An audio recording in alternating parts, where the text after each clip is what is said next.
भारत में सरकारी नौकरी ये शब्द सुनते ही एक अलग ही एहसास होता है ना। ये सिर्फ एक जॉब नहीं है, बल्कि एक सपना है, एक इमोशन है। स्टेबिलिटी, इज्जत, एक सिक्योर फ्यूचर, सब कुछ इससे जुड़ा हुआ है। और इसीलिए तो लाखों लोग अपनी जिंदगी के कई साल इसकी तैयारी में लगा देते हैं। पर क्या कभी ये सोचा है कि मेहनत के अलावा हमारे सितारे, हमारी किस्मत, क्या वो भी इसमें कोई रोल प्ले करते हैं? आज इसी दिलचस्प सवाल की गहराई में उतरते हैं। और देखिए, ये बात बिल्कुल सच है। ये सिर्फ एक पेशा नहीं, एक भावना है।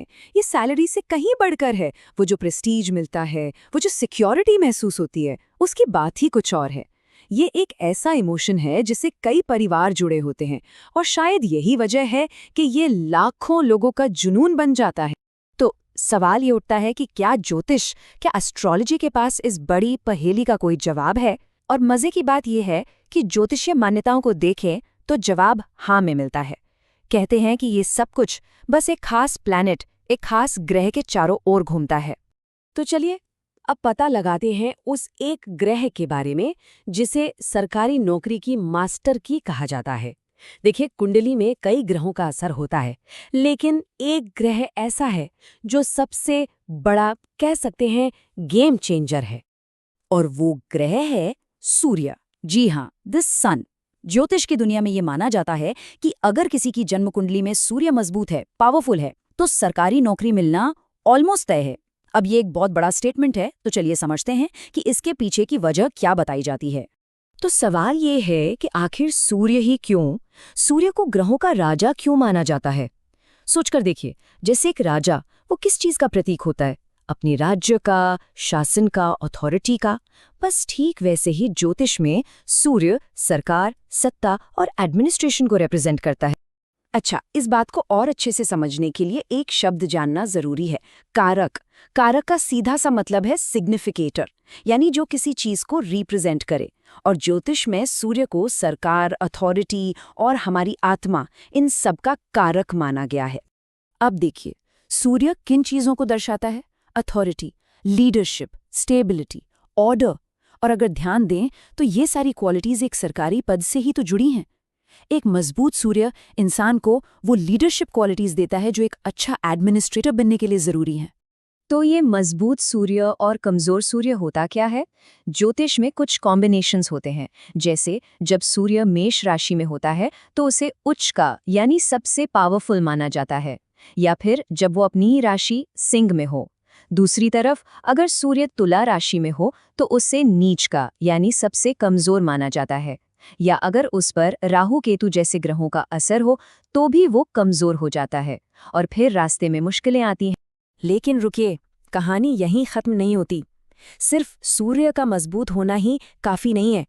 कुंडली में वो बैठा कहाँ है, उसकी प्लेसमेंट क्या है, ये भी बहुत ज्यादा मैटर करता है। एक ऐसा खास घर है कुंडली में जहां सूर्य अपनी पीक पावर पर होता है। और वो खास जगह है कुंडली का 10वां घर। ये घर होता है हमारे करियर का, हमारे प्रोफेशन का, समाज में हमारी इज्जत का। जब सूर्य इस घर में आकर बैठता है तो उसे दिग्बल मिलता है, मतलब डायरेक्शनल स्ट्रेंथ। इसे आप ऐसे समझिए जैसे दोपहर का सूरज एकदम सिर पर अपनी पूरी ताकत के साथ चमकता हुआ। उसे कोई भी इग्नोर नहीं कर सकता। अब इस टेबल पर एक नजर डालते हैं कि सूर्य किस राशि में है। इससे रिजल्ट कैसे बदल जाते हैं। देखिए, अगर सूर्य मेष राशि में, यानी अपनी सबसे पावरफुल पोजीशन में है, तो ये क्लास 1 ऑफिसर बनने तक का पोटेंशियल देता है। अगर सिंह राशि, यानी अपने ही घर में है, तो एक स्टेबल और लंबा करियर दे सकता है। लेकिन वहीं अगर सूर्य तुला राशि में, यानी अपनी सबसे कमजोर स्थिति में हो, तो करियर में बड़ी बड़ी रुकावटें आ सकती हैं। अच्छा, तो सूर्य तो हो गया राजा, पर एक राजा अकेले तो पूरा शासन नहीं चलाता, उसके मंत्री भी होते हैं। ज्योतिष में भी कुछ ऐसा ही है। बाकी के ग्रह सूर्य के मंत्रियों की तरह काम करते हैं, और यही मंत्री मिलकर ये तय करते हैं कि सरकारी नौकरी तो मिलेगी, पर किस डिपार्टमेंट में, किस तरह। ये जो ग्रहों का पूरा मंत्रिमंडल है, ये हमें एक क्लियर आइडिया देता है। मान लीजिए सूर्य ने तो कह दिया कि हाँ, सरकारी नौकरी के योग हैं, लेकिन अब मंगल बताएगा कि ये नौकरी पुलिस या आर्मी में होगी, और बृहस्पति इशारा करेगा कि ये न्यायपालिका या शिक्षा के क्षेत्र में हो सकती है। चलिए इसे थोड़ा और डिटेल में समझते हैं। सबसे पहले मंगल, जिसे ग्रहों का सेनापति कहा जाता है। ये पुलिस, आर्मी मतलब यूनिफॉर्म वाली सभी सर्विसेज को कंट्रोल करता है। फिर आते हैं बृहस्पति, यानी सलाहकार या गुरु। इनका प्रभाव जुडिशरी, फाइनेंस और एजुकेशन जैसे फील्ड्स पर होता है। इसी तरह शनि को सेवक माना गया है, जो जनता की सेवा से जुड़े कामों के लिए जरूरी है, जैसे कि सिविल सर्विसेज, आईएएस वगैरह। और फिर है बुध, यानी दूत या मैसेंजर, जो बैंकिंग, कम्युनिकेशन और क्लेरिकल जॉब से जुड़ा होता है। ये सब जानने के बाद एक बहुत ही बड़ा और जरूरी सवाल खड़ा होता है कि अगर किसी की कुंडली ज्योतिष के हिसाब से परफेक्ट नहीं है तो क्या फिर कोई उम्मीद ही नहीं है? तो जवाब है बिल्कुल नहीं। ये सवाल मन में आना बहुत नेचुरल है कि अगर कुंडली में सूर्य कमजोर है तो क्या इसका मतलब ये हुआ कि सरकारी नौकरी का सपना सपना ही रह जाएगा? नहीं, ज्योतिष में इसका भी रास्ता बताया गया है। कुछ ऐसे उपाय हैं जो सूर्य की एनर्जी को, उसकी शक्ति को बढ़ाने में मदद कर सकते हैं। इनमें से सबसे असरदार उपायों में से एक माना जाता है सूर्य को अर्घ्य देना। इसमें होता यह है कि सुबह सूर्योदय के समय एक तांबे के लोटे से सूर्य को जल चढ़ाया जाता है। ऐसी मान्यता है कि इस उपाय से सूर्य की पॉजिटिव एनर्जी बढ़ती है और इंसान की विल पावर भी मजबूत होती है। इसके अलावा भी कुछ और उपाय हैं, जैसे आदित्य हृदय स्तोत्र का पाठ करना, अपने पिता का आदर सम्मान करना। ये भी एक बहुत बड़ा उपाय माना जाता है, क्योंकि सूर्य पिता का भी कारक है। और हाँ, किसी विशेषज्ञ की सलाह के बाद माणिक्य रत्न पहनना, रविवार का व्रत रखना या गेहूं और गुड़ जैसी चीजों का दान करना भी काफी मददगार साबित हो सकता है।